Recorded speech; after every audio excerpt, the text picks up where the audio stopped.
a radio edit on. And we are live. We have switched over to live. So welcome everyone to another edition of Wine and Whiskey Wednesdays with the Hot Ninjas. Cheers, everyone. Cheers. Cheers. Cheers. Oh, I don't have wine, but I got water. It's called wine Water and is whiskey. acceptable. I Wine and know. whiskey. I drank it yesterday. So we have an awesome panel, excuse me, tonight. We are celebrating International Women's Day in honor of International Women's Day. And so have invited a group of what I consider power women in the accounting industry. And if you are online in the chat, feel free to jump in as well. One power man and one power man. And yes, we have our token male. So if there are any males that would like to join and keep Steve company, please feel free to join us online as well. The Zoom link is above in the description. But so we have Heather Satterley on with us tonight. Just hold up your hand and then I'm going to get you guys to introduce yourselves. So that's Heather, Patty Scharf, Liz Mason, and Cheryl Martin. And Heather Smith was supposed to join us as well tonight. Her plan, and it was actually quite interesting, her plan was to join us from the plane while she was flying, but she hasn't had solid internet on the flight. And so she said she would try and jump on, but we're not sure that she is. And welcome Afsana and Brad for joining us. Feel free to join us online as well. Just because we have a power panel of women does not mean that men are not allowed online. So I'd like you all to take a couple minutes, introduce yourselves so that the people in our audience who may not know who you are, I don't know how that's possible, but maybe it's possible that somebody doesn't know who you are. Tell us a little bit about yourself, as well as maybe a little bit about your journey as well. We want to keep it short so that we have time to have some good discussions, but we do also want to get to know all of you. So why don't we start with you, Heather? I'm going in order on my screen box. Sure. So I'm Heather Satterley. I have a consulting firm and a bookkeeping and tax firm in Rhode Island. I got started in accounting way back in probably way back when I was like 12, because my mom's a CPA, but like for myself, got into accounting back in the early 90s, kind of by default. I was a single mom and found that I was good at numbers. So I started doing some bookkeeping and then ended up going to work for my mom in her CPA firm, and decided to go back to school and get my accounting degree. So I've been doing that ever since, and I absolutely love it. And I love the freedom that accounting and what this industry has done for me personally. Cheers. And as a woman, and giving me the flexibility to, be a great mom and a great businesswoman all in one life. So Excellent. That's me. Awesome. Thank you. Patty, tell us a little bit about yourself. So Patty was on with your husband, Scott, when we did our couples session and being couples in business, but you're flying solo tonight, so you get the whole stage. Yeah, I like the elbow room anyway. So I'm Patty Scharf. I'm a CPA. I guess a little bit about so I'm CPA and CPA and co-founder of Catching Clouds. There are a lot of C's in there. We do outsourced accounting services for e-commerce businesses. So our clients are selling on Amazon, Shopify, eBay, Walmart, blah, blah, blah, blah, blah. A little bit about my journey. I started out, my undergrad is actually in Chinese and Spanish. When I graduated, I had no idea what I wanted to do, but I knew I didn't want to do Chinese and Spanish. So I went to work for some small business, just got a temp job and ended up being a receptionist there. And then they took me on full time. And then eventually I was like, you guys got anything else for me to do? And the controller there was like, man, do we ever. And I learned how to do depreciation schedules on Loates 123. I built their accounts receivable process. I did their accounts payable process. And when I started doing payroll, I was like, there's got to be an easier way to do this. And this was like back in the day, like before QuickBooks, before Gusto for sure. But they had a Microsoft Access database. And I was like, I bet I could make this do something that would be useful. And so I built basically a little payroll program there. And I should have known then that that was like accounting tech is kind of my mojo. So went to school nights, got my master's in accounting, got an MBA, and then just kind of started doing the accounting thing. Worked at Arthur Andersen, didn't stay there very long, really liked the entrepreneurial journey. So that's how I got where I am. Excellent. Thank you. And welcome, Patty. Liz, tell us about yourself. Good evening. My introduction is going to mirror Patty's. So I'm going to start with a tongue twister. How much wood could a woodchuck chuck if a woodchuck could chuck wood? Sorry, I had to go there. So I started in accounting when I was about 8 years old because my dad owned a business and he did a lot of tax planning and basically tax shelters in the movie industry with like 3,000 partners. But anyways, I was the little kid in the office reconciling bank accounts and putting stickers on K1s to mail them out and figuring out how to get all of those things figured out as a tiny little child. So when I got to college, accounting was actually really easy. I was also drafted into, he was a professor at some point and I had to take finals because I got in trouble a lot. So it's a long journey of accounting in my life. But accounting was easy when I finally got to school. So I graduated in about 3 years with 2 degrees, one in accounting and one in finance. And I went to work for Grant Thornton. Also, I'm making this intro really short by speaking really fast. And then at Grant Thornton, I was a 20-year-old working in their tax department. I ended up automating my whole job. See, I told you, Patty, I'm going to mirror your story and by building a little workflow tool. So effectively at that time, it was paper-based. And I said, this is BS. I am copying, printing, hand referencing, entering into Excel to create summaries, and then entering into the tax program to create the tax return. It's too much redundancy.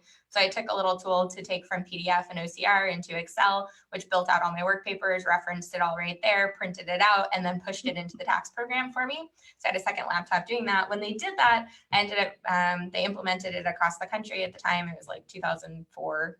Forever ago. I moved down to Phoenix a couple years after that to work in their national tax group. Never been to Phoenix, decided to move. I was engaged. My husband didn't even know I applied for that job because I kind of didn't. So it was a whole big thing. I got married. I moved to Phoenix. I realized that was not the job for me. And I spent a year getting screamed at by a bunch of, older partners that didn't really appreciate a 22-year-old woman telling them what to do. Went to work for McGladrey, did a bunch of M&A work. I decided I could build a firm that was focused on humans, utilizing cooler tech than anyone was implementing. And that's how HiRock was born. Very cool. And you have multiple businesses now. You started with HiRock. Yep. How many businesses are you running now? I try not to count because it's really overwhelming, but we have HiRock Accounting, which focuses on mostly technology and professional services companies. We have Rebel Rock, which has the coolest branding of all. And that focuses all on cannabis accounting. And then we do under Rebel Rock, we have Rebel Strategies where we do M&A work, deal work, and advisement for cannabis companies looking to grow. And then we have Tackle doing HR and operations outsourcing and the tax department doing tax outsourcing. And then I have a couple other unrelated entities because I can't seem to stop starting companies. Awesome. I'm exhausted just listening to your list of companies that you have. Okay, Sherrell. Hello, good evening. So I am Sherrell and I own Nitron Financial Solutions. We do outsourced accounting and bookkeeping services, niching into the healthcare consulting industry. It's kind of blossoming out of nowhere. I started, when I was in high school, my senior year, I had to take electives. I had to take 2 electives, and one was accounting and one was computer science. And I was learning how to code in Fortran. And I was like, this is cool. I like this. And so I got accepted into Towson State. And when I got there, I decided I wanted to major in computer science. And they said, you have to take chemistry and biology for that major, which made no sense. And I was like, well, I'm not going to do that. So I majored in accounting, because I did like them both while I was in high school. I just liked the computer side a little bit more. And then, so did my 2 years there, went to Bowie, finished at Bowie State, and then went and worked at several probably small accounting firms, landed at a top 50 and hated it. I just hated everything about it. And I felt like I was just this little microscopic peon person in this huge company. So I ended up going back to a smaller firm, did about 5 years there, went to corporate and then back to public and then back to corporate, and decided that the next move was going to be on my own, just because I was tired of working around the clock for all these other people, not knowing that as an entrepreneur that you work a lot more hours too, but it's for you. I have no entrepreneurial anything in my background. No one in my family does that. They work for companies for 35, 40 years and retire. So this is like totally new for me and my family. I'm like, I guess I'm being the trendsetter here. And so I decided, I was like, all right, well, it's time. I said I was going to jump. And so I just jumped both feet in. I waited. I gave myself a year to quit my job. I did it in 9 months. And after 9 months, I quit and went full-time completely. And that was almost 8 years ago. Wow. And here I am today. Well, welcome. And my apologies that I have been calling you Sherrell and it's Sherrell. It's okay. So my it's apologies. fine. It's fine. You could still call me Sherrell even after I said Sherrell. I never really correct people because I'm like, you're talking to me. There's nobody else here. So it's fine. Okay, so I'd like to start. So I thought what was interesting is the similarities between so many of your stories. And I wonder whether, whether that's common. There's a predominance of women in the industry, but you don't necessarily see the women in the entrepreneurial space. You do, but you don't necessarily see them as much in the corporate space, in the high level partners. There's less of a balance. So I guess my first question is, do you think that the women that go that corporate route end up starting their own businesses like all of you have, that's why we don't see them in the big firms as partners, because they're all out there starting their own firms? If only. No, I think most women that don't make partners stagnate between manager and senior manager or director in the big firms, and are basically put there on purpose by the men above them because they don't have the capacity to sell as much as they're supposed to meet quotas to make partner. And quite frankly, some of them don't want to buy into the partnership because you also have to put up a bunch of money for most CPA firms to get to that level. So when I worked in large public accounting firms, I worked for many women that were stagnant at the manager or senior manager or director level. And any thoughts as to why they stagnate there? Is it that glass ceiling for women? Part of it is yes, and part of it is the fact that you have to buy into the partnership, and many women are not comfortable selling the way that they expect you to and don't have the extra time. So men, it's fine if they go to networking events after work and are out until 10 p.m. and that's normal. And it's totally cool with women to take care of all the kids. But if a woman decides that every night of the week, she's going to go to the golf course or a happy hour or another networking event and comes home at 10 p.m., she will deal with hell at home. And so it's just not feasible for a lot of these women to maintain that type of networking and working and still getting all their work done, during hours and taking care of their families. And do you find, and everyone else feel free to jump in as well, do you find that is changing over time? Where the requirement, I know that, with my parents' generation, it was absolutely my mom's job, to look after the house, look after the kids, and whether she was working or not, it was still, she had a second job when she got home. That has changed. In my household, Steve does all the cooking. I don't do any cooking. And it has certainly changed. I don't know is that the norm? Are we moving towards that being the norm, that there is more acceptability that if a woman does want to make partner and has to attend or wants to attend these networking things in the evening, is that more acceptable now? Or are we still? I think it's changing.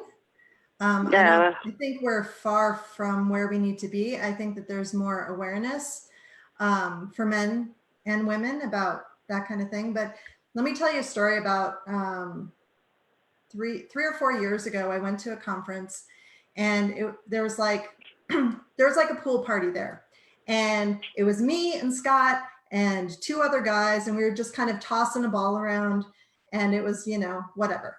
And then one of the guys said, "Hey, Scott, so-and-so and I challenge," wait, no, there were 4 guys.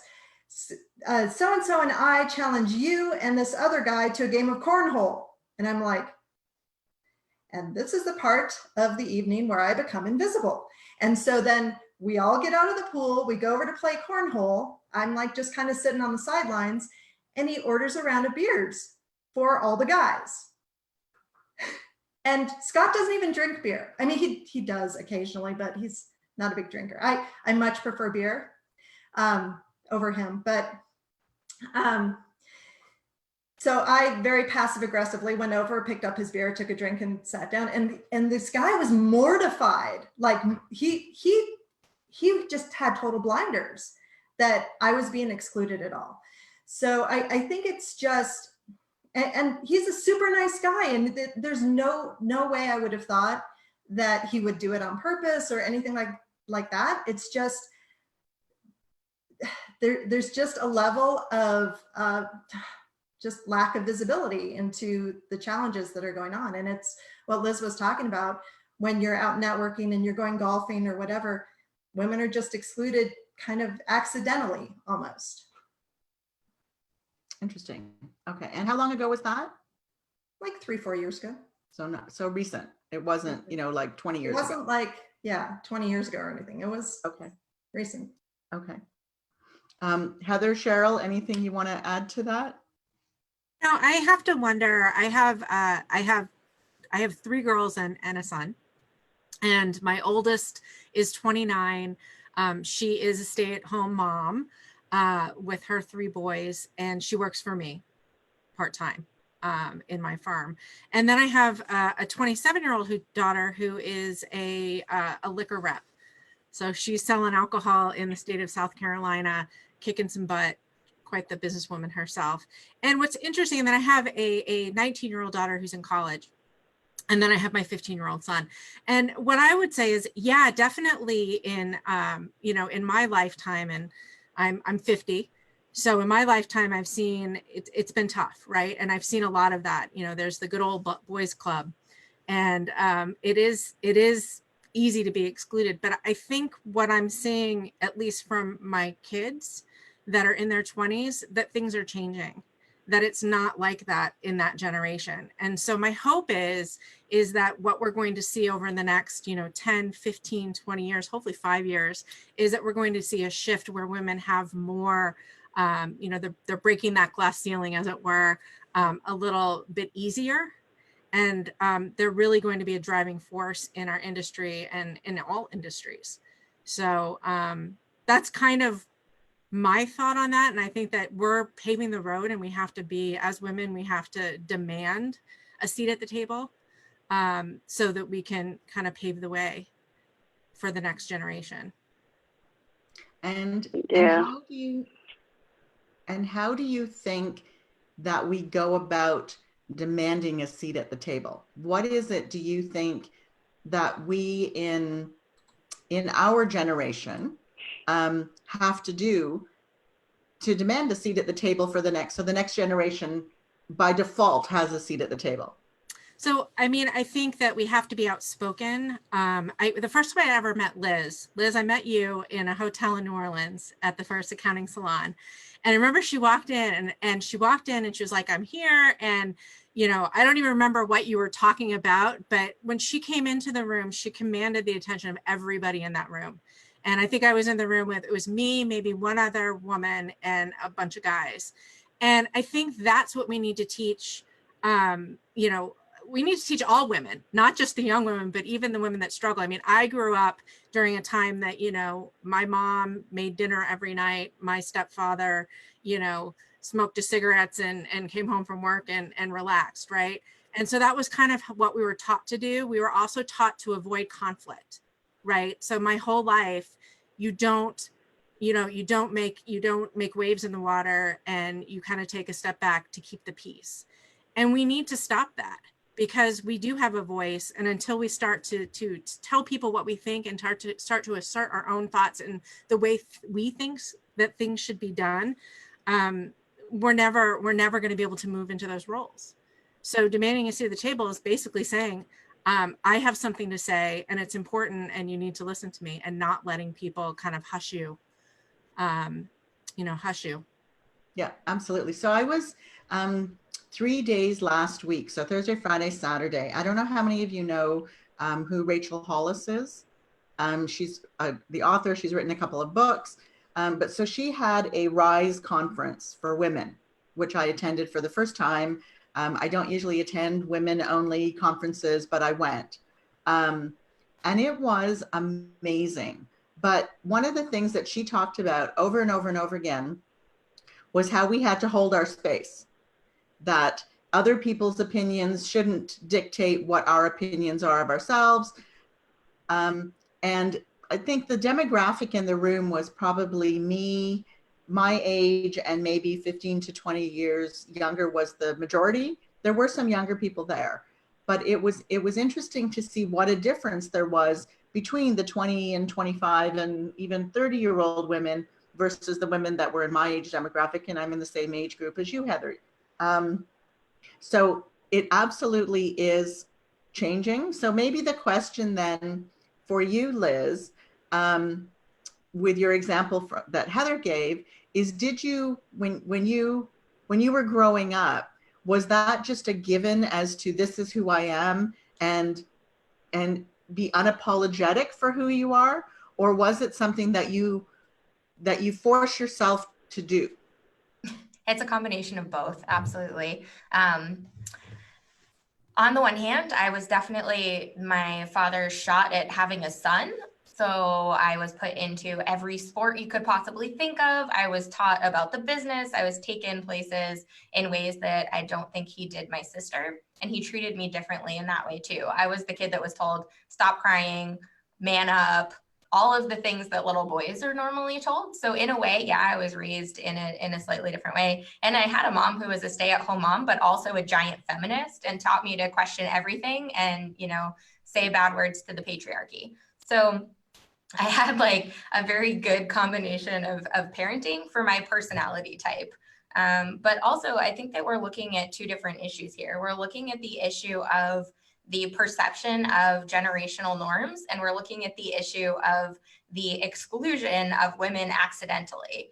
And the fact that this is baked into our society and this is baked into the patriarchy. So we're fighting it on two fronts. And the other thing that you guys brought up earlier was that it appears to be changing at the younger generation. I am a millennial. I'm in my mid-30s though, so I'm at the old age for the beginning of the millennial generation. But there is an interesting statistic that I follow frequently. They did a survey looking at households with millennial parents, and they found that 19% of men were actually doing work at home when they came home from work, which included, housework, cooking dinner, cleaning, and 59% of women were every day when they came home from work in millennial parenting. And then they looked at how many hours women were working versus men, and women were working on average 55 hours a week, and men were working on average 45 hours a week in their jobs. So at the same time as women were taking on 59% workload here, men were doing 19% when they came home.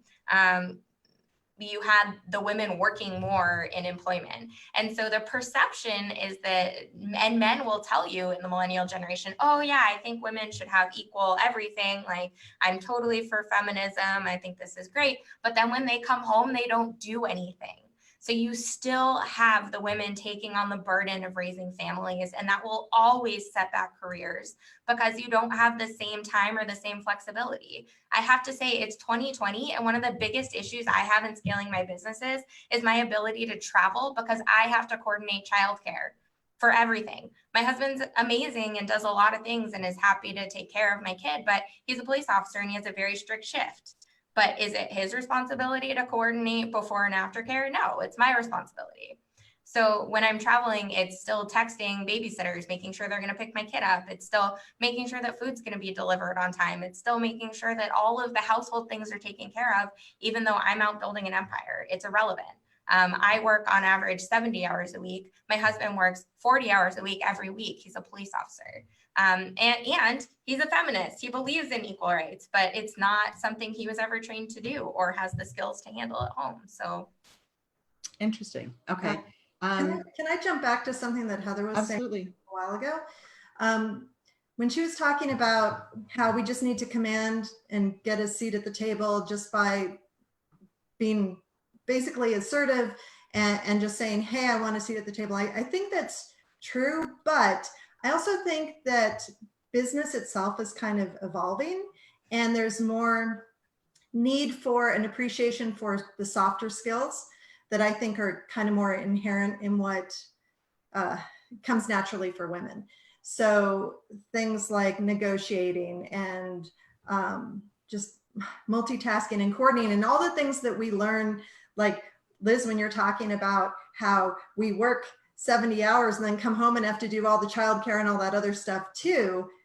We naturally know how to do all those things because we've had years and years of practice doing them. So it makes us amazing CEOs. It makes us amazing managers of people and things like that. So I think as the business world continues to evolve, I think women are going to naturally move up because of that, and less so because we're just demanding it, you know, because when you demand it, then they're just like, oh, you're a B word and, you know, whatever. So. But I also think that women sometimes have trouble accepting,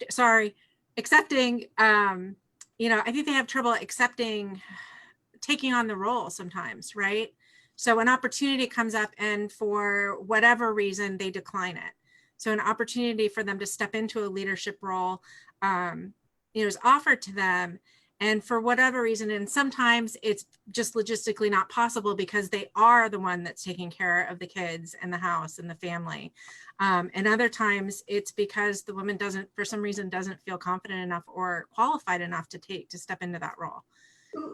Let me say one more thing. So in like 2014, I think I got my first opportunity to speak at a conference. And my first reaction was no, Scott's the speaker, I'm the writer, whatever. And then like we took a break and then we came back and I was thinking, okay, if I want to see more women in leaders who are being leaders in the space, when I'm presented with opportunities, I need to take those opportunities.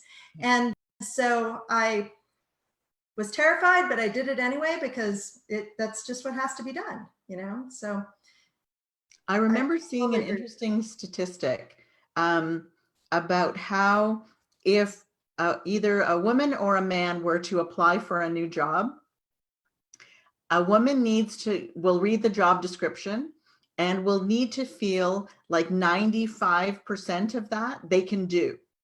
Whereas men tend to, if they can do between 65 and 70% of that, will apply for the job. So is that a confidence issue that we need to build up in our younger generation to feel like that they don't have to have? I mean, where does that come from that we feel as women that we need to be able to be perfect before we can try something new? It's social programming, and it starts with tiny little children. Like girls are told to be careful and don't get their dress dirty and don't try that new trick on the skateboard because you might break your head. Whereas boys are like, yeah, do it. Come on, you can go buddy, like jump in that puddle, get dirty. Nobody cares, right? And so from day one, we teach little girls to be careful, and we teach them to be risk averse, and we teach them to take care of everybody else. It's not a little boy that you ask to go fetch the Band-Aids when a boy scrapes his leg. It's a little girl you ask to go help you fetch the Band-Aids and take care of the little boy every time. And it's like over and over society, we've trained it into women to be subservient, to be risk averse, and to be not confident that they can do something new. And I think confidence is a learned skill. I think it's something, the more you practice it, the more confident you get. Definitely. I couldn't agree more, Patty. So Afsana has commented in the chat that she believes that change is taking place, that she can see it with her daughter, who is a millennial, and who is breaking some of the traditional roles, but that she'd also like us to all take some credit for paving the road to be a role model for sons and daughters and the next generation. So great comments, Afsana. So I guess the question is, so Patty, you touched on this a little bit. What do you think that your biggest strength is as being a female business owner? Tenacity. Yeah, I mean, I think, so we have a team now of, there are 26 of us. And Scott is not a people person. Like, he's an amazing people person when it comes to like selling and stuff. But when it comes to managing the team, oh no.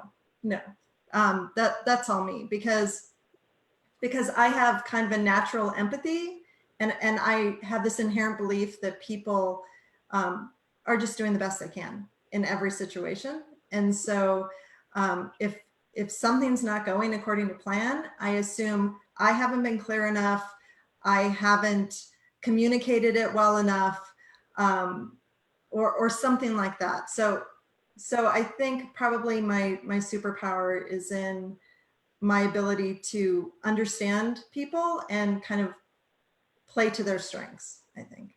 Excellent. Anyone else? For me, it's just tenacity, just to keep going. Like, despite all of the outside factors and things that are going on, like, I'm committed and determined to keep doing and keep going. And I think that's just the nature of us as women. Like, once we've made the decision and committed to something, we're going to see it all the way through. And that's the thing that keeps me going. It's just like this I have to succeed at this. I have to see this through. I too get the occasionally that I feel like, oh, I can't do this or I can't do that because I'm not quite good in that, or I don't want to offer that service because I didn't take this training, or and it's just unfortunate that we have that level of reserve within us to not want to push forward and keep going and do it. But excellent. Thank you. So Afsana posted as well in the chat that she feels we have to prove ourselves and men don't have to, that they have the privilege of being men and that it's a given. And so it was interesting. I saw it was a TED Talk by a woman who is transgender. So she was male and is now female. And so she has, and I think she switched to being a woman when she was in her late 40s, maybe early 50s.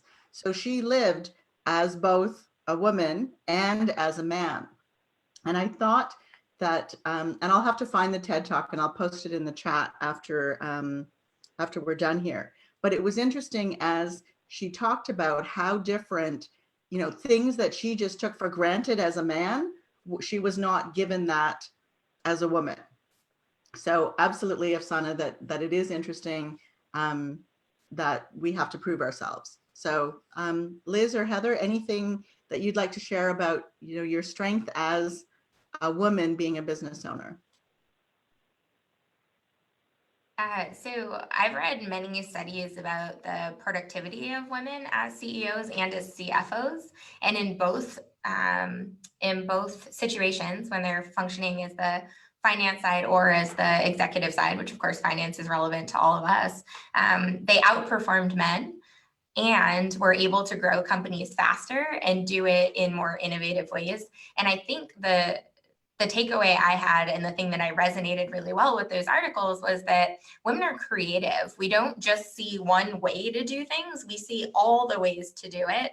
And because of that, and because we do take that extra second to step back and think about what we're doing before acting, which very many men were never taught to do, that gives us the superpower to be able to find creative solutions in ways men wouldn't make the same connections. And that's where I feel that I've excelled the most, is finding creative solutions for everyday problems that other people just aren't putting the connections together.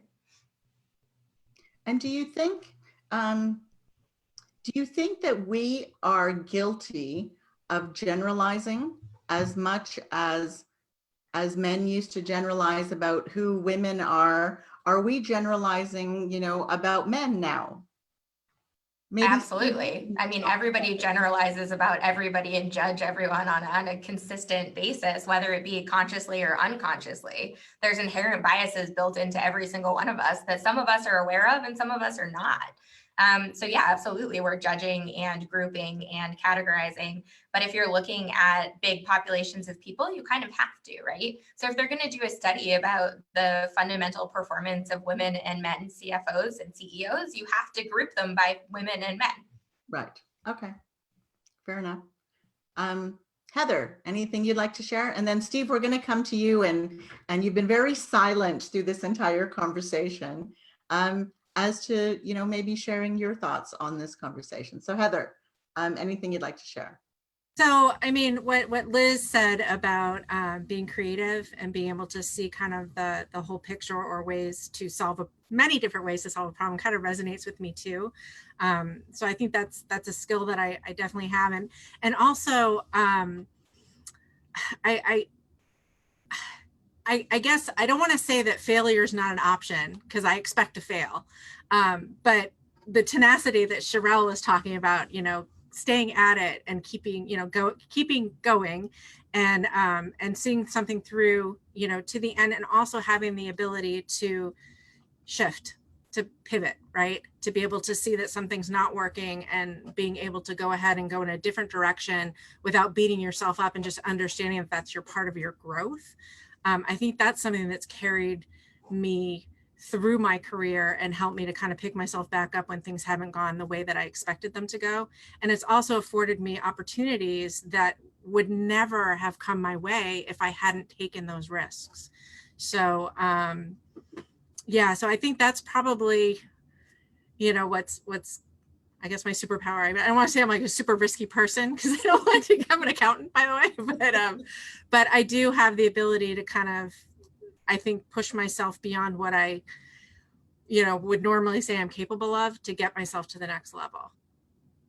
Well, and that's so true, because if you think about it, over the last year, 2 years, how much, tell everyone about your educational journey. I mean, most people will, you've got a successful business that you're running, you're done. Okay, I'm going to build my business. Whereas you're still pushing yourself. So do share your educational journey. I think it's the last 2 years. Yeah, so I graduated in August with a master's in innovation from Northeastern. Awesome. Thank you. But what's really neat is I'm really excited about this. So I, at the beginning of the session, said that I had kind of went in backwards. I started as a bookkeeper, then got my accounting degree. And after I got my accounting degree, I actually sat for the CPA exam and passed it. And that was back in 2004. Well, I had 2 babies by then. And so it wasn't, Rhode Island had changed the law in my sophomore year. So I could not get my CPA license without 150 credit hours of education. And so I got my enrolled agent license so that I could represent clients before the IRS, and went on my way and kind of did consulting and work for a bunch of firms. I had a bookkeeping and tax practice for 8 years, and then sold it to a CPA firm, worked at the CPA firm, and then left there in 2017 to start Satterley Consulting.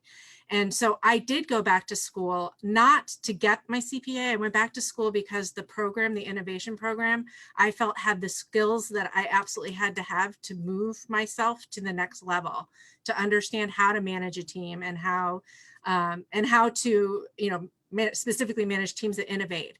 And really, the reason that I went after that program was because our industry itself is changing so much. And what I was seeing with my peers was, you know, they were afraid of change and they weren't receptive to it. And so I wanted to learn the skills to help them to see that they could move into this new era, they could learn the skills, and they could still be relevant to their clients. And so the gravy on all of that was after I got my degree in August, I was able to apply for my CPA license, and I got my CPA license about a month ago.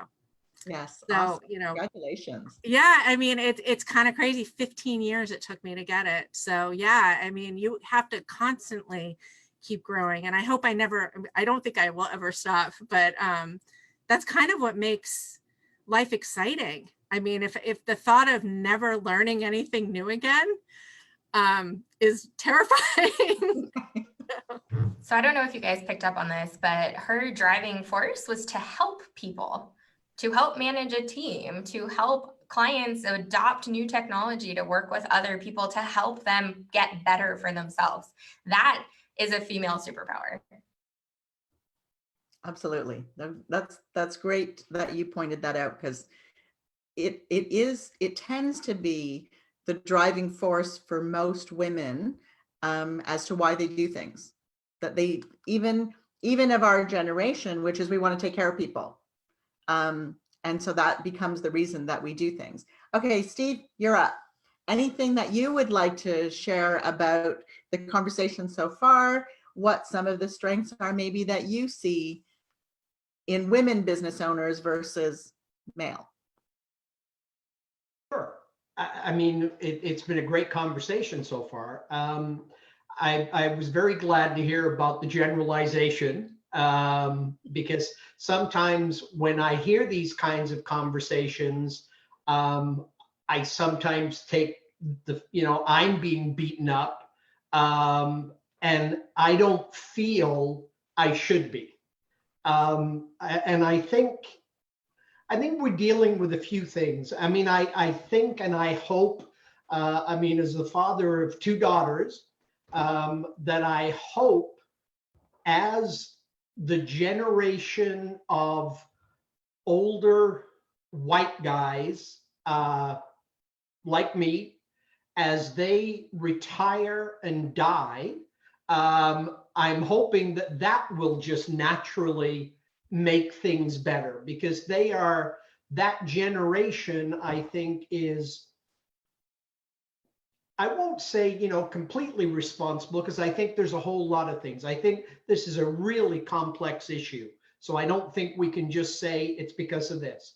But I do think and hope that is one way it will get better, because I think there's a few things, right? We're dealing with the problems of attitude. We're also dealing with the problems of biology, right? And history, and hundreds of years of history built into men and built into women. It's like, I look back, I mean, my mom was, basically, I mean, she worked part-time, but she was basically a stay-at-home mom. But she was a really strong woman. And so I think that probably she is the reason why I feel the way I feel about women, business owners, equality, that because of how she brought me up, it just seemed normal. That the woman didn't, stay at home and, just be the subservient, whatever the man said. I mean, that my mother was the furthest thing from that. But to me, that was normal, because that's what I saw all the time.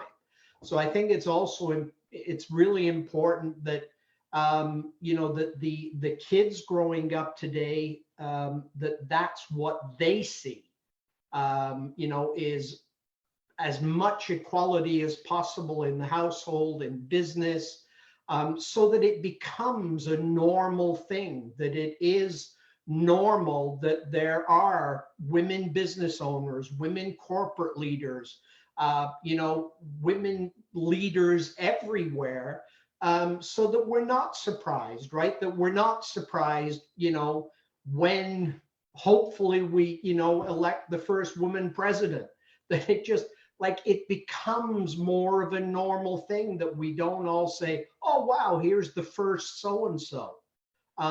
We need to, there's a lot of work to do. I personally think it's better than it's ever been.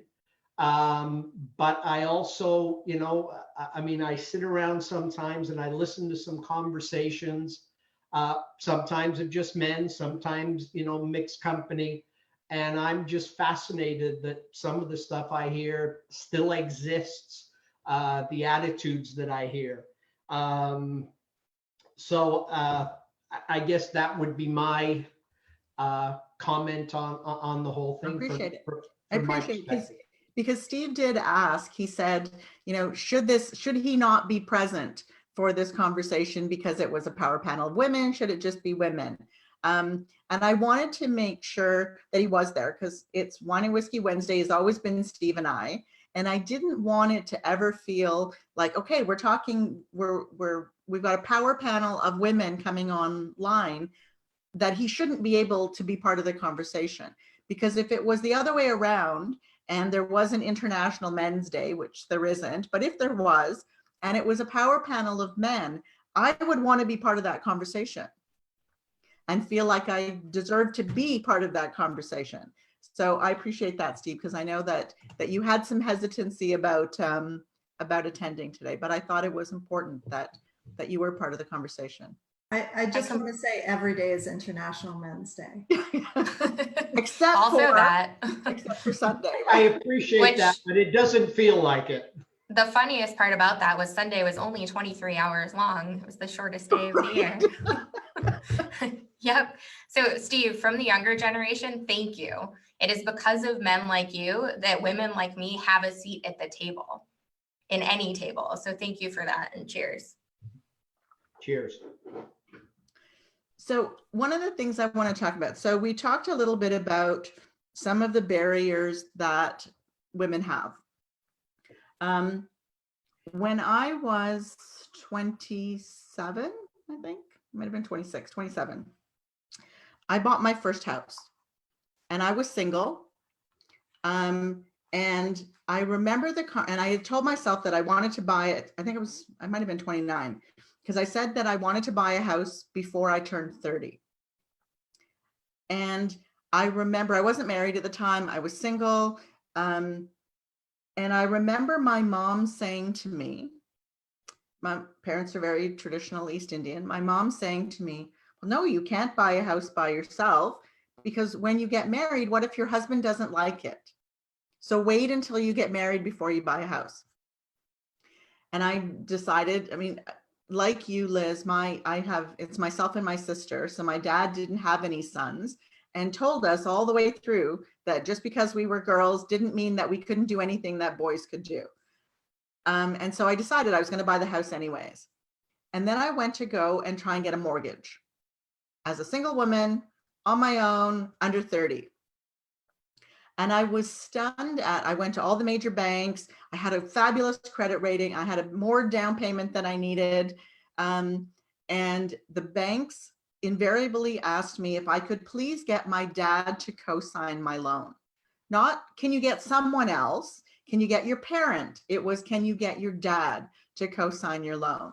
And it was only because I found a mortgage broker who fought for me that I got a mortgage and was able to buy the house.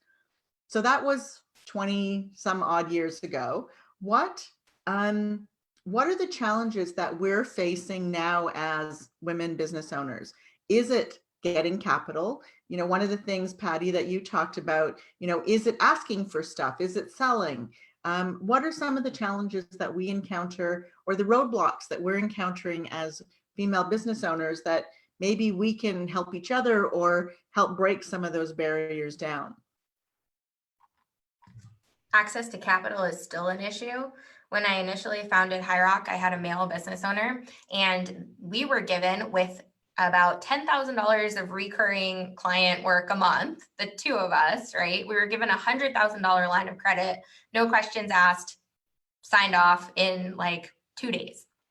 That partner left, and immediately I went to refinance and apply for a line of credit. I had $50,000 of recurring revenue, only 3 employees, and so obviously way more cash flow positive.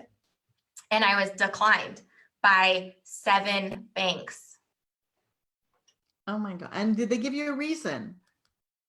Because they didn't believe that our business had a long-term future or a viable client base. You know, we were going through a restructure, and you know, because a man left the partnership, something must be wrong with the company. Oh my God. Okay. And so that wasn't that long ago. 2017. It was the end of 2016 he left, so it was So probably about January, February 2017. okay. So what is the solution to that? I don't know. We need more women bankers is what we need. Women that have come through the ranks and understand what it's like. And just because you're a female doesn't mean that you're a bad credit risk. We don't have enough people at the top making the decisions. That's But what I think. Is it female bankers that have that kind of pull? Or is it, you know, at the CEO level where they're actually, or the CFO level where they're actually deciding what the guidelines are? You know, that should it be that the application does not have a gender field on it at all, and it's measured by, okay, here are the characteristics and the criteria, and you look at what the gender is when you actually have to call them, and you need to say Ms. or Mrs. or Mr. I agree, but I still think you need to have a more diverse group at the top to get those decisions made in the first place. Because that's part of the problem, is the decision makers are all coming from the same place and they're making the same decisions. So I think if you get a more diverse group at the top, you get better decisions that are good for the whole population, not just for a subset. Okay. I also think it's built into the underwriting policies. So it's inherent not only like in the culture of the company, but the underwriting policies, when an underwriter looks through it, that's a red flag. A female owning a business is a red flag still in the data, and it's completely acceptable to have that type of discrimination in lending and in what was the other one? Like disability insurance. Really? Okay. Mm-hmm. Hey, Liz, At least in this country. Liz, what year was it when you got the first loan when you were with your partner? It was 2014. Okay. Do we So know? it's like, well, maybe it was do we know when it's a red 2008, flag? nobody was lending, and you know, but no, nope. No, there's no good reason for it. And then when I finally did get a line of credit for High Rock, I had to have my husband sign off on it Wow. before they would fund it. That's insane. That drives me insane. Okay. I have, this is totally unrelated, but I have an interesting story about my mother. My mother was the first woman admitted to the School of Engineering at UCLA back in 1960s.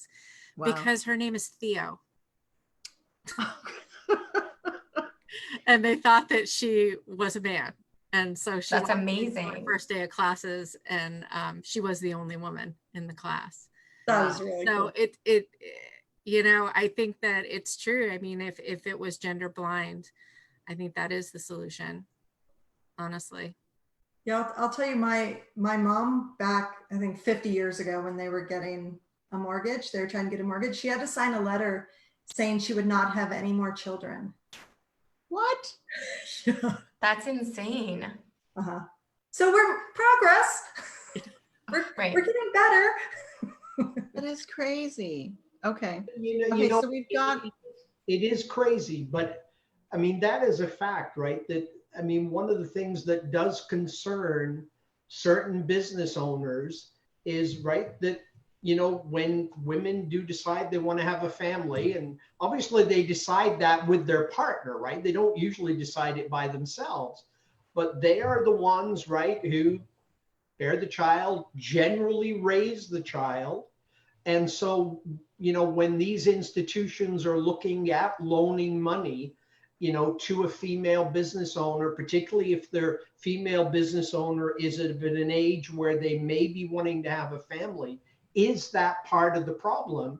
And if it is part of the problem, is the fact that the remote worker is becoming bigger and bigger, that women who decide they want to have a family, it now also becomes much easier for them, easier is probably the wrong word, to have a career if they want a career at the same time, because now there's going to be far more opportunities where they can work at home and don't have to. So they can have a family, they can be at home, but if they also want to have a career, there's going to be lots more opportunities because of the remote workforce, which, right, I mean, 15 years ago, 10 years ago, there weren't those same kinds of options. So I guess what I'm saying is that going to change things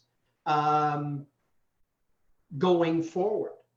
Yes, and I hope it changes things for men as well, because men should have the opportunity to stay at home with their children if they want to, or take a year off to spend it with their infants. Yeah. Well, and it's very different in the US than it is in Canada. So in Canada, we actually get a year. Whereas in the US, I mean, you guys, you're, yeah. There's nothing. There's no I had law to have 2 anything. weeks. Yeah, which is crazy. I can't even imagine. When my daughter was born, it was only 6 months. It wasn't a year. And it was so hard at the end of 6 months to go back to work that I can't imagine, you know, what it's like after 2 weeks or 3 weeks. That's crazy. Okay, so we've got about 4 minutes left. And I don't like to end on challenges. So one piece of positive advice that you can give to your to the women that are listening as to how they could succeed, or something they can do to overcome or to help prepare the next generation. One piece of advice if you could tell a young girl or a young woman who's looking to start out in business, what would you tell them? Do the things that scare you.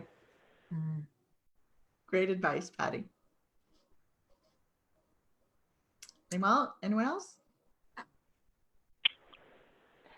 Yeah, I would say in my business as a public practice accountant, bill like a man. Bill like a man. That's interesting. So you think that women underprice themselves? Absolutely.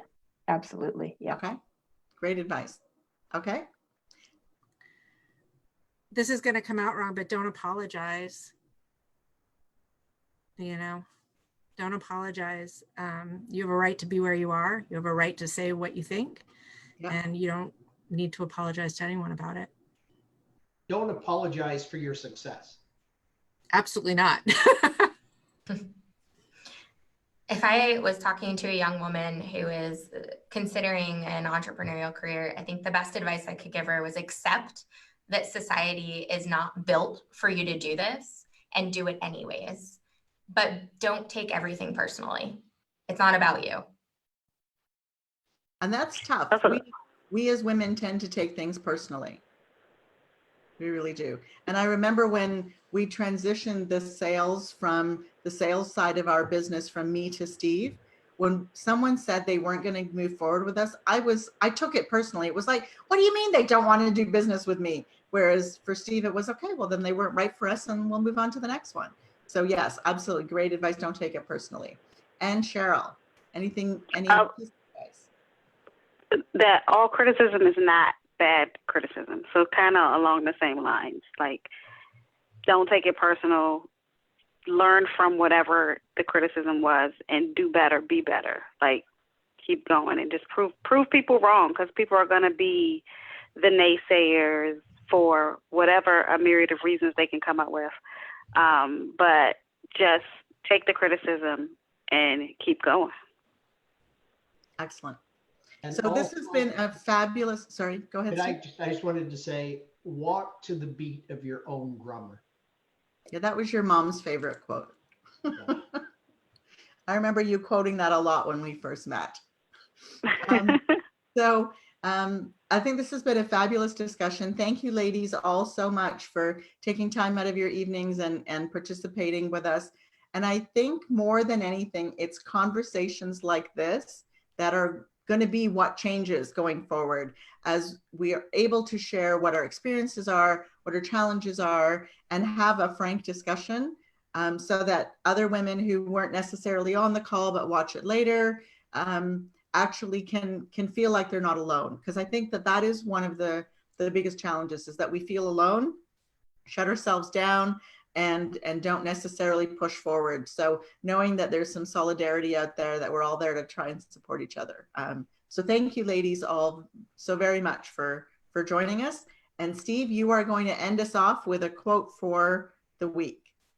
Yeah, I couldn't pick one, so I have two. Okay.